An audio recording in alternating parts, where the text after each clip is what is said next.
Սա ամբողջությամբ պատրաստված է փաստորեն ջայլամի յուղի հիմքով է, սա նրանում է հենց ջայլամի յուղերն են, երկու տեսակի յուղ ունենք, բնական յուղ առանց հավելումների և հատուկ դեմքի խնամքի համար նախատեսված յուղը, ունենք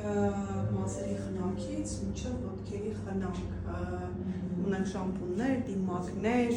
կրեմանման օճառներ, ամենօրյա լվացելու համար փրփուր, դեմքը մաքրող կաթիք, խոնավացնողներ, գերխոնավացնողներ, աչքերի շուրջ խնամք, մարմնի ձեռքի ոտքի կրեմներ, սակարայից կռավ մարմնի համար, կռավ դիմակներ, դիմակ, շուրթերի բալզամ ու ողջ խնամքը հենց յուղի հիմքով է։ ջայլամի յուղի հիմքով, հա։ Ջայլամի յուղը նշեմ ինչ է, ինքը բնական խոնավացնող միջոց է նաև, միակ յուղն է, որ ծակոտիները չի խցանում, նորաստային տարիքից կիրառելի է,